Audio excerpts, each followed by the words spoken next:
नमस्कार. मी चिंतामणी सहस्रबुद्धे. रागरंग.com मध्ये आपलं सहर्ष स्वागत आहे. आज मी बोलणार आहे ते सांगली जिल्ह्यातल्या भारतीय जनता पक्षाच्या एकंदर स्थितीबद्दल. आपल्याला माहीत आहे की भारतीय जनता पक्षानं सांगली शहर जिल्हा अध्यक्ष आणि सांगली जिल्हा ग्रामीण जिल्हा अध्यक्ष या दोघांच्याही निवडी नुकत्याच जाहीर केल्या. त्यामध्ये सांगली शहर जिल्हाध्यक्षाच्या निवडीमध्ये काही फार बदल झालेला नाही, म्हणजे नाहीच बदल झालेला. जे प्रकाश मामा ढंग जे आता अध्यक्ष म्हणून काम करत होते सांगली शहर जिल्हा भाजपचे अध्यक्ष म्हणून, ते ऑलरेडी आता पुन्हा एकदा भारतीय जनता पक्षाचे सांगली शहर जिल्हाध्यक्ष म्हणून काम करणार आहेत. दुसऱ्या अध्यक्षपदात मात्र भारतीय जनता पक्षानं बदल केला आहे आणि तो थोडासा अनपेक्षित असा बदल झाला आहे. तो बदल असा झाला आहे की सम्राट महाडिक आहेत, जे वाळवा आणि शिराळा या दोन्ही तालुक्यामधले अतिशय एक शक्तिमान नेते म्हणून ओळखले जातात, युवा नेते आहेत. त्यांची निवड सांगली जिल्हा ग्रामीणचे अध्यक्ष म्हणून भारतीय जनता पक्षानं केलेली आहे. साहजिकच हा एक नवीन चेहरा पदाधिकारी म्हणून, जिल्ह्याचे पदाधिकारी म्हणून त्यांनी लोकांच्या समोर आणलेला आहे. या सगळ्या पार्श्वभूमीवर जर आपण पाहिलं तर अनेक जण असं म्हणतात की भारतीय जनता पक्षानं ही चांगली खेळी केली, पुन्हा एकदा सांगलीमध्ये काही बदल केला नाही आणि जिल्ह्याच्या पातळीवरती महाडिकांसारखा अतिशय शक्तिमान असा नेता त्यांनी निवडलेला आहे. त्यामुळं शिराळा आणि वाळवा तालुक्यातच नव्हे तर संपूर्ण जिल्ह्यात सुद्धा चांगला फायदा होईल. अर्थात आज आपल्याला ह्याच्याबद्दल काही सांगता येत नाही. कदाचित सम्राट महाडिक हे अतिशय चांगले संघटक आहेत. त्यांनी शिराळा तालुक्यातही चांगली संघटना बांधलेली आहे, शिराळा मतदारसंघातही चांगली संघटना बांधली आणि वाळवा तालुक्याच्या काही भागात सुद्धा संघटना बांधलेली आहे. परंतु प्रत्यक्ष ते आता काम करायला सुरुवात करतील तेव्हा आपल्याला कळेल की त्यांचं संघटन कौशल्य जिल्ह्याच्या पातळीवर किती उपयोगी पडतं आहे.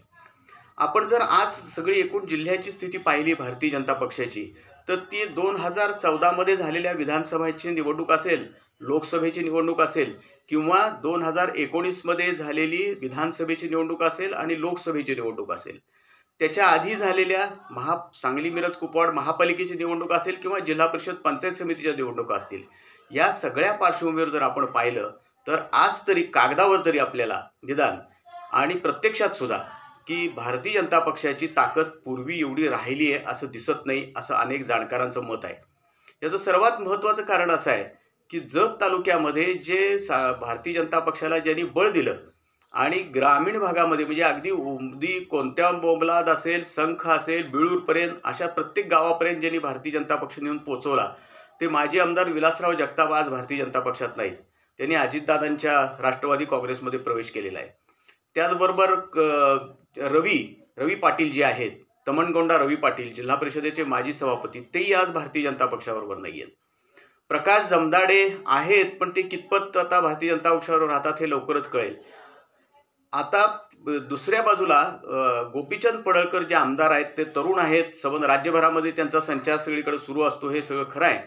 परंतु जत तालुक्यामध्ये जे स्थानिक पातळीवरचं राजकारण आहे, सोसायट्यांचं राजकारण आहे, ग्रामपंचायतीचं राजकारण आहे, नगरपालिकेचं राजकारण आहे आणि पंचायत समिती आणि जिल्हा परिषदेचं राजकारण आहे, यामध्ये गोपीचंद पडळकरांचा कस पहिल्यांदाच लागणार आहे. आतापर्यंत कधी तसा त्यांचा कस लागलेला नाही. त्यामुळं एकटी मदार आता संबंध भारतीय जनता पक्षाची ही गोपीचंद पडळकर यांच्यावरती आहे. दुसऱ्या बाजूला माजी आमदार विक्रमसिंह सावंत हे काँग्रेसचे एक तगडे नेते आहेत त्या भागातले. त्याशिवाय राष्ट्रवादी काँग्रेसचे पण अनेक नेते त्या तालुक्यात आहेत. त्यामुळं भारतीय जनता पक्षासमोर गेल्या वेळेचं जे यश होतं जत तालुक्यातलं, जतची पंचायत समितीवर भारतीय जनता पक्षाचा झेंडा फडकला होता आणि जिल्हा परिषदेचे सदस्य सुद्धा मोठ्या संख्येने निवडून आले, तेवढं यश मिळवण्याचं फार मोठं आव्हान आता भारतीय जनता पक्षासमोर राहणार आहे. खानापूर आटपाडी विधानसभेचा मतदारसंघ जर आपण घेतला तर तिथं सुद्धा भारतीय जनता पक्षाची काही फार मोठी ताकद आहे आज मितीला असं आपल्याला दिसत नाही. एक स्वतः गोपीचंद पडळकर त्या तालुक्यातलेच आहेत आमदार, त्यांचे बंधू ब्रह्मानंद पडळकरही त्याच तालुक्यातले आहेत. म्हणजे या दोघांवरच पुन्हा एकदा मदार संपूर्ण भारतीय जनता पक्षाची आहे. अमरसिंह देशमुख जे माजी जिल्हा परिषद अध्यक्ष आहेत ते नेमकं काय करतात हे आपल्याला लवकरच दिसेल. परंतु शिवसेना जी म्हणजे एकनाथजी शिंदे यांच्या नेतृत्वाखालची शिवसेना यांची ताकद त्या तालुक्यात निश्चितच जास्त आहे. त्यांचे आमदारही प्रचंड मतानं निवडून आलेले आहेत, सुहास भैया बाबर. त्यामुळं साहजिकच तिथं शिवसेना म्हणजे शिंदे गटाचं हे वर्चस्व कायम राहणार आहे त्या भागामध्ये. आणि राजेंद्रांना देशमुख हे अजितदादांच्या राष्ट्रवादी काँग्रेसमध्ये गेलेले आहेत. अजितदादा असतील, अजितराव घोरपडे असतील किंवा विलासराव जगताप असतील, त्यापैकी विलासराव जगताप आणि राजेंद्र अण्णा हे भारतीय जनता पक्षावर नाराज होऊन बाहेर पडलेले होते, किंबहुना तिथं आपल्याला उमेदवारी मिळेल म्हणून आटपाडीतनं राजेंद्र अण्णा बाहेर पडले ते. त्यामुळं भारतीय जनता पक्ष हा जरी महायुतीमध्ये असला आणि शिवसेना म्हणजे एकनाथजी शिंदे यांची शिवसेना आणि अजितदादांची राष्ट्रवादी हेही महायुतीमध्ये असले तरी ह्या सगळ्यांचं मनोमिलन पुन्हा कसं होणार हा सगळ्यात महत्त्वाचा प्रश्न आहे. त्यामुळं अनेक ठिकाणी अजितदादांची जी राष्ट्रवादी आहे ही ताकदवान ठरायची शक्यता आहे संबंध जिल्ह्यामध्ये. म्हणजे आपण एकूण पाहिलं तर खानापूर आटपाडी तालुक्यामध्ये फारसं काही भारतीय जनता पक्षाचं बळ नाही. पलूस कडेगाव हा एक भारतीय जनता पक्षाच्या दृष्टीने एक मोठा गड होता. पण आज पलूस कडेगाव तालुक्यामध्ये काय परिस्थिती आहे जर आपण पाहिलं तर विश्वजित कदम जे काँग्रेसचे आमदार आहेत आणि युवा नेते आहेत त्यांची ताकद मोठी आहे.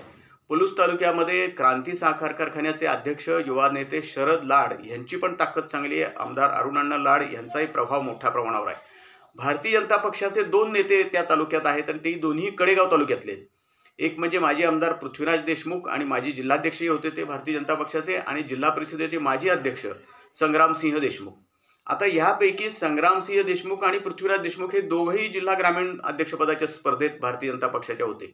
परंतु त्या दोघांचाही तो वाद इतका विकोपाला गेला असं म्हणतात ती भाऊबंदकी, की त्यामुळं भारतीय जनता पक्षानं तिथं ती टाळलीच निवडणूक.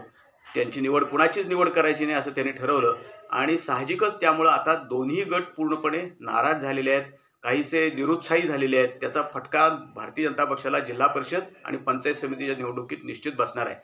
मागची जी जिल्हा परिषदेची निवडणूक झालेली होती त्यामध्ये पलूस आणि कडेगाव या दोन्ही पंचायत समितीमध्ये भारतीय जनता पक्षाची सत्ता आलेली होती आणि जिल्हा परिषदेमध्ये सुद्धा चांगलं त्यांचं बळ आलं. तर एवढंच नव्हे तर संग्रामसिंह देशमुख जे भारतीय जनता पक्षाचे नेते आहेत, युवा नेते आहेत, ते जिल्हा परिषदेचे अध्यक्ष पण झालेले होते. तासगाव कवठेमहांकाळमध्ये अजितराव घोरपडे तर आता राष्ट्रवादी काँग्रेसमध्ये अजितदादांचे गेलेलेच आहेत. त्यांचंही भारतीय जनता पक्षाची कधीच फारसं कधी जमलेलं नाही. त्यामुळे तोही प्रश्न आता काही फार असा दिसत नाही, अगदी महायुती जरी असली तरी सुद्धा.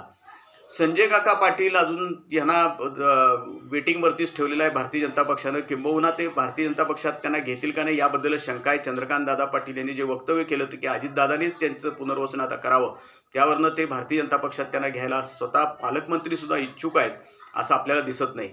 त्यामुळं आता भारतीय जनता पक्षासमोर तासगाव तालुक्यात नेतृत्वाचाच प्रश्न उभा राहणार आहे. असं म्हणतात की संजय काका पाटील यांचा आता अजितदादांच्या राष्ट्रवादी काँग्रेसबरोबर संपर्क चालू आहे. तसं जर झालं तर मग संपूर्ण जर आपण पाहिलं तर तासगाव आणि कवठेमहांकाळ या तालुक्यात भारतीय जनता पक्षाकडं दुसरा नेता शिल्लक राहणार नाही. एक जे गिड्डे पाटील आहेत नांगोळ्याचे, कवठेमहांकाळ तालुक्यातले जे किसान मोर्चाचे जिल्ह्याचे राज्याचे सरचिटणीस आहेत, त्यांच्यावरती मदार ठेवायची म्हटलं तर दोन्ही तालुक्यात त्यांचं नेतृत्व चालणार का हा पुन्हा महत्त्वाचा प्रश्न आहे. तासगाव नगरपालिकेची निवडणूक आहे, कवठेमहांकाळ नगरपालिकेची निवडणूक आहे आणि दोन्ही बाजूच्या पंचायत समिती आणि जिल्हा परिषदेच्या पण निवडणुका आहेत. गेल्या वेळेला भारतीय जनता पक्षाला यश तिथं बऱ्यापैकी मिळालं तर अगदी पूर्ण जरी मिळालेलं नव्हतं दोन्ही ठिकाणी, तर ह्या वेळेला फारच कठीण परिस्थिती आहे आणि त्यामुळं भारतीय जनता पक्षाला तासगाव आणि कवठेमहांकाळ हे दोन्ही तालुक्यात खूप मोठं झगडावं लागेल अशी स्थिती आहे. आता मिरज तालुक्यामध्ये सुरेश भाऊ खाडे हे आमदार आहेत भारतीय जनता पक्षाचे, 5 वेळा आमदार झालेले आहेत ते भारतीय जनता पक्षाचे म्हणून. त्यांचा शहरी भागात आणि ग्रामीण भागात संपर्कही चांगला आहे. परंतु एकूण सगळी जर परिस्थिती पाहिली तर यावेळेला महापालिका क्षेत्रामध्ये काँग्रेसचे स्वतः सहयोगी सदस्य असलेले खासदार विशालदादा पाटील, त्यानंतर आमदार विश्वजित कदम आणि जर जयश्री वहिनी जर काँग्रेसमध्ये त्यांनी प्रवेश केला तर त्या असा एक मजबूत गट महापालिका क्षेत्रात उभारणार आहे. त्यामुळे महापालिकेची निवडणूक ही सांगली आणि मिरज आणि कुपवाड या तिन्ही ठिकाणी भारतीय जनता पक्षा दृष्टीनं 17-18च्या दरम्यान जशी सोपी होती तशी आता अजिबात सोपी राहिलेली नाही. फार त्यांना झगडा मोठा करावा लागणार आहे. जरी आमदार सुधीरदादा गाडगे आणि सुरेश भाऊ खाडे दोन्ही आमदार भारतीय जनता पक्षाचे असले तरीसुद्धा इथं ही जर तिघांचं एकूण तिकूट जमलं तिथं सांगली या राजकारणामध्ये तर ही मोठी ताकद भारतीय जनता पक्षासमोर उभी राहणार आहे. आता वाळवा आणि शिराळा या 2 तालुक्याचा आपण जर विचार केला तर शिराळा तालुक्यामध्ये शिवाजीराव नाईक हे अजितदादांच्या राष्ट्रवादी काँग्रेसमध्ये आहेत. निशिकांत दादा पाटील हे भारतीय जनता पक्षाचेच एकेकाळचे नेते, आज अजितदादांच्या जिल्हा पक्षाचे त्यांच्या जिल्ह्याचे अध्यक्ष आहेत आणि त्यांचं आणि महाडिकांचे काही फार जमतंय असं आत्तापर्यंत दिसलेलं नाही. त्याचबरोबर सदाभाऊ खोत यांचा एक वेगळाच स्वतःचा गट तिथं काम करतो. त्यामुळं इस्लामपूर नगरपालिकेच्या निवडणुकीमध्ये सुद्धा भारतीय जनता पक्षाची कितपत हे चालणार आहे तिथं वजन हा सुद्धा महत्त्वाचा प्रश्न आहे. कारण जयंतराव पाटील तशी इस्लामपूर नगरपालिका सोडणार नाहीत, ती खूप ताकद पणाला लावतील तिथं. आणि निशिकांतदादा पाटील हे महाडिक गटाबरोबर किती जमवून घेतील ही आपल्याला लवकरच दिसून येईल. शिराळा विधानसभा मतदारसंघात सुद्धा मोठा प्रॉब्लेम आहे असा की एकट्या सत्यजित देशमुख जे भारतीय जनता पक्षाचे आमदार आहेत त्यांच्यावरती मदार आहे संपूर्ण भारतीय जनता पक्षाची. एकीकडे शिवाजीराव नाईक हे माजी आमदार आणि माजी मंत्री हे अजितदादांच्या राष्ट्रवादी काँग्रेसमध्ये गेलेले आहेत. मानसिंगराव भाऊ नाईक हे माजी आमदार राष्ट्रवादीमध्येच आहेत शरद पवारांच्या, त्यामुळे ते साहजिकच शरद पवारांची राष्ट्रवादी जयंतरावांच्या मार्गदर्शनाने तिथं पुन्हा वाढवायचा ते प्रयत्न करणार.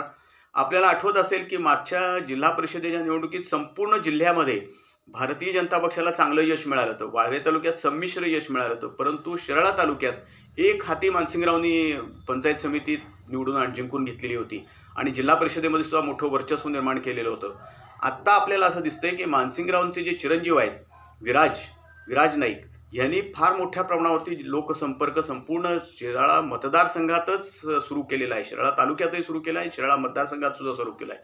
त्यामुळं विराज नाईक हे युवा नेते म्हणून ते काम करत होतेच, विराज उद्योग समूहाचंही काम ते बघतातच, परंतु आता राजकीय नेता, एक उगवता राजकीय नेता म्हणून विराज नाईक तिथं मोठ्या प्रमाणावरती पुढे येत आहेत, प्रभावानं पुढे येत आहेत. त्यामुळे तसं तिथं सुद्धा दोन्ही तालुक्यामध्ये भारतीय जनता पक्षादृष्टीनं काही फार मोठं काही त्याला लाभेल यश असं आपल्याला आज तरी दिसत नाही. आता सम्राट बाबा महाडिक यांच्यावरती अवलंबून आहे की ते कितपत तिथं ताकद उभी करतात, सगळे गट एकत्र करतात का, पूर्वीचे जे मतभेद होते ते सगळे मिटवून महायुती खरोखरच तिथं ताकदीनं उभी करतात का. तशी जर होऊ शकली, निशिकांतदादा पाटील, शिवाजीराव नाईक आणि महाडिक बंधू म्हणजे राहुल महाडिक आणि सम्राट महाडिक हे दोघे जण अशी जर युती तिथं तयार झाली, अशी जर ताकद तिथं तयार झाली तर निश्चितच तिथं महायुतीला यश मिळू शकेल. अन्यथा तिथं भारतीय जनता पक्षालाही यश फारसं मिळणार नाही, महायुतीला सुद्धा यश त्या भागामध्ये मिळणार नाही. अशी एकूण सगळ्या आपण पाहिली तर सांगली जिल्ह्यातली भारतीय जनता पक्षाची स्थिती आहे. आता काही जण असं म्हणतात की भारतीय जनता पक्षानं फारच मोठी चांगली राजकीय खेळी केली आहे आणि सम्राट महाडिक यांना अध्यक्षपदी नेमलेलं आहे, प्रकाश ढंग यांची निवडणूक कायम ठेवलेली आहे. परंतु प्रत्यक्षात आज मितीला जी 2014मध्ये जी भारतीय जनता पक्षाची जिल्ह्यात ताकद होती, 2017-18च्या दरम्यान जिल्हा परिषद आणि सांगली महापालिकेच्या निवडणुकीत जी ताकद होती आणि 19च्या निवडणुकीमध्ये विधानसभेच्या लोकसभेच्या होती, ती आज मितीस भारतीय जनता पक्षाची अवस्था राहिलेली नाही. पक्ष सगळा विस्कळीत झालेला आहे. जुने कार्यकर्ते सगळे नाराज आहेत, बरेचसे त्यातले कुठलंही पद त्यांना मिळाले नाही. निदान जिल्हा आणि ह्या वेगवेगळ्या ज्या समित्या आहेत तिथं तरी ह्या सगळ्या जुन्या कार्यकर्त्यांची वर्णी लावायची आज तातडीनं गरज आहे. त्याच्याकरता चंद्रकांतदादा पाटील यांनी अधिक लक्ष दिलं पाहिजे. ते आज येतात जिल्ह्यामध्ये, त्यांचा दर आठवड्याला दौरा असतो, परंतु असं भरीवपणानं पक्ष संघटना उभी करण्यासाठी, कार्यकर्त्यांना बळ देण्यासाठी त्यांनी अधिक ह्या पुढच्या काळामध्ये प्रयत्न केले पाहिजेत. तरच भारतीय जनता पक्षाला या महापालिकेची निवडणूक असेल, सांगली मिरज कुपवाड किंवा जिल्हा परिषदेची निवडणूक असेल आणि पंचायत समितीच्या निवडणूक आहेत, त्याशिवाय नगरपालिका ज्या 4 महत्त्वाच्या नगरपालिका सांगली जिल्ह्यातल्या आहेत, एक इस्लामपूर आहे, आष्टा आहे, तासगाव आहे, विटा आहे, ह्या 4ही ठिकाणी आज तरी काही भारतीय जनता पक्षाची काही फारशी चांगली परिस्थिती असं नाही आहे. जिल्हा परिषदेमध्ये सुद्धा मागच्या वेळी त्यांना यश मिळालं तर त्यात पृथ्वीराज देशमुखांचा सुद्धा मोठा वाटा होता, संग्रामसिंह देशमुखांचा सुद्धा मोठा वाटा होता, सगळीकडनंच होता. म्हणजे विलासराव जगतापांचा पण होता, राजेंद्रांना देशमुखांचा होता, अनिल भाऊ बाबर यांचा वाटा होता मोठा. आज हे चित्र पूर्वीचं आज शिल्लक राहिलेलं नाही. त्यामुळे भारतीय जनता पक्षाला एकूणच आपल्या सगळ्या स्थितीचा फेरविचार केला पाहिजे. केवळ कागदावरची गणितं मांडून आपला पक्ष फार प्रबळ आहे, राज्यात आपली सत्ता आहे, प्रमुख सत्तेतला आपला प्रमुख पक्ष आहे, आपले मुख्यमंत्री आहेत, या जर समजुतीमध्ये भारतीय जनता पक्षाचे नेते राहिले तर निश्चितच भारतीय जनता पक्षाला ह्या निवडणुकीमध्ये मोठा धक्का बसण्याची शक्यता नाकारता येत नाही. याबद्दल तुम्हाला काय वाटतं आपण अवश्य आम्हाला कमेंट करून कळवा आणि आमचं हे रागरंग.com चॅनेल आपण लाईक करा, शेअर करा आणि सबस्क्राईब करा. धन्यवाद.